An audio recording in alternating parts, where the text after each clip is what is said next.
ಎಲ್ಲರಿಗೂ ನಮಸ್ಕಾರ. ಸುಷ್ಮನ ಅಡುಗೆ ಚಾನಲ್ಗೆ ವೆಲ್ಕಮ್. ನಾವಿವತ್ತು ತುಂಬಾ ಗರಿ ಗರಿಯಾಗಿ ಕ್ರಿಸ್ಪಿಯಾಗಿ ಕಡಲೆಬೇಳೆ ವಡೆನ ಹೇಗ್ ಮಾಡೋದು ಅಂತ ನೋಡ್ಕೊಳ್ಳೋಣ. ಅದಕ್ಕೂ ಮೊದಲು ನೀವು ನಮ್ಮ ಚಾನಲ್ ಫಸ್ಟ್ ಟೈಮ್ ವಿಸಿಟ್ ಮಾಡ್ತಿದ್ರೆ ದಯವಿಟ್ಟು ಸಬ್ಸ್ಕ್ರೈಬ್ ಮಾಡ್ಕೊಳ್ಳಿ, ಹಾಗೆ ಪಕ್ಕದಲ್ಲಿರುವಂತ ಬೆಲ್ ಐಕನ್ ಪ್ರೆಸ್ ಮಾಡಿ. ಮುಂದೆ ಯಾವುದೇ ವಿಡಿಯೋ ಅಪ್ಲೋಡ್ ಮಾಡಿದ್ರು ಕೂಡ ನಿಮಗೆ ಮೊದಲು ನೋಟಿಫಿಕೇಶನ್ ಬರುತ್ತೆ.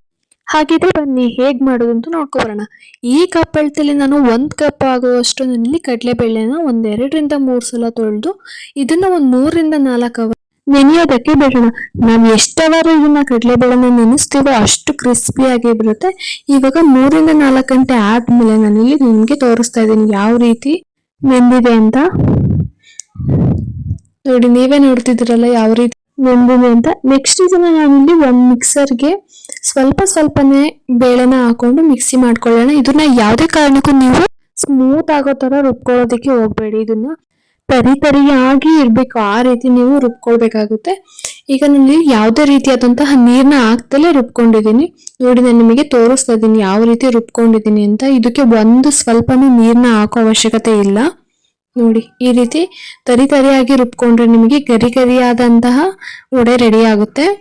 ಈಗ ಇದನ್ನು ಕೂಡ ಒಂದು ಬೌಲ್ಗೆ ನಾನಿಲ್ಲಿ ಹಾಕೊಂಡು ಸಣ್ಣದಾಗಿ ಹೆಚ್ಚಿಟ್ಕೊಂಡಿರುವಂತಹ ಒಂದು ಮೀಡಿಯಂ ಸೈಜ್ ಈರುಳ್ಳಿನ ಹಾಕೊಳ್ತಾ ಇದ್ದೀನಿ.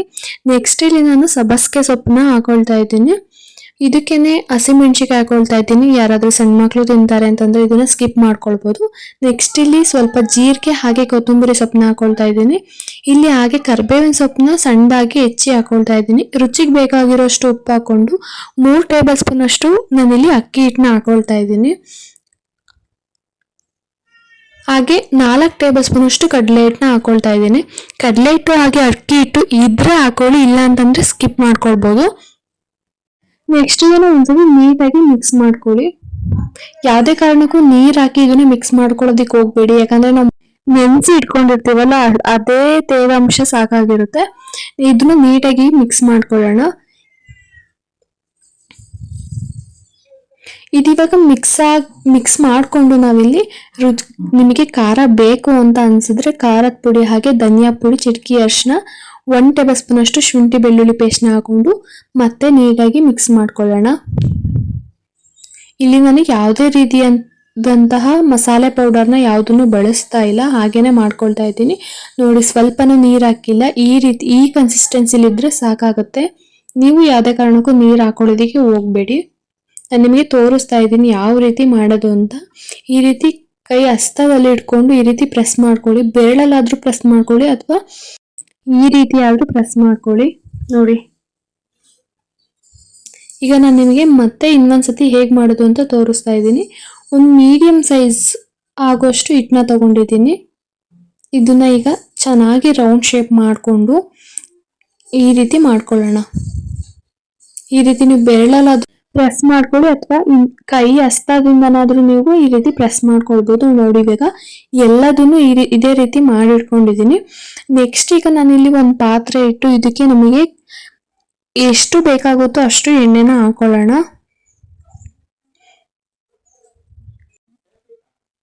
ಈಗ ಇದನ್ನ ನಾವು ಮೀಡಿಯಂ ಫ್ಲೇಮ್ ಅಲ್ಲೇ ನಾವು ಎಣ್ಣೆನ ಕಾಯಿಸ್ಕೊಳ್ಬೇಕಾಗುತ್ತೆ. ಯಾವುದೇ ಕಾರಣಕ್ಕೂ ಹೈ ಫ್ಲೇಮ್ ಅಲ್ಲಿ ನಾವು ಇದನ್ನ ಕಾಯಿಸ್ಕೊಳ್ಳೋಕೆ ಹೋಗೋದು ಬೇಡ. ಚೆನ್ನಾಗಿ ಕಾದ ನಂತರ ಸ್ವಲ್ಪ ಹಾಕಿ ನೋಡಿ. ಕಾಯ್ದಿದೆ ಅಂತ ಅಂದ್ರೆ ಇದಕ್ಕೆ ನಾನಿಲ್ಲಿ ಇದನ್ನ ತೆಕ್ಕೊಂಡು ಒಂದೊಂದನೇ ವಡೆನ ಹಾಕೊಳ್ತಾ ಇದ್ದೀನಿ. ಜಾಸ್ತಿ ಹಾಕಿ ನೀವು ಇದನ್ನ ಬೇಯಿಸ್ಕೊಳ್ಳೋದಿಕ್ಕೆ ಹೋಗ್ಬೇಡಿ, ಕ್ರಿಸ್ಪಿಯಾಗಿ ಬರಲ್ಲ. ನೆಕ್ಸ್ಟ್ ಇದನ್ನ ನಾನು ಯಾವುದೇ ಕಾರಣಕ್ಕೂ ಹೈ ಫ್ಲೇಮ್ ಅಲ್ಲಿ ಇಟ್ಟು ಮಾಡ್ತಾ ಇಲ್ಲ, ಮೀಡಿಯಂ ಫ್ಲೇಮ್ ಅಲ್ಲೇ ಮಾಡಿ. ಯಾಕಂದ್ರೆ ಹೈ ಫ್ಲೇಮ್ ಇಟ್ರೆ ಜಾಸ್ತಿ ಮೇಲ್ ಮಾತ್ರ ಕಪ್ಪಾಗುತ್ತೆ, ಒಳಗಡೆ ಯಾವುದೇ ರೀತಿಯಾದಂತಹ ಬೆಂದಿರಲ್ಲ. ಅದಕ್ಕೋಸ್ಕರನೇ ಮೀಡಿಯಂ ಫ್ಲೇಮ್ ಅಲ್ಲಿ ಇಟ್ಟೇನೆ ನೀವು ಮಾಡ್ಕೊಳ್ಬೇಕಾಗುತ್ತೆ. ನೋಡಿ, ಈಗ ಒಂದು 2 ಮಿನಿಟ್ಸ್ ಆದ್ಮೇಲೆ ಈ ರೀತಿ 2 ಸೈಡ್ ನೀಟಾಗಿ ಬೇಯಿಸ್ಕೊಳ್ಳೋಣ. ಈ ರೀತಿ ಮಾಡ್ಕೊಳ್ಳೋದ್ರಿಂದ ಹಬ್ಬಕ್ಕಾಗಿ ಅಥವಾ ನಿಮಗೆ ಸಂಜೆ ಟೀಗೆ ಕಾಫಿಗೆ ಕೂಡ ತುಂಬಾ ಚೆನ್ನಾಗಿರುತ್ತೆ.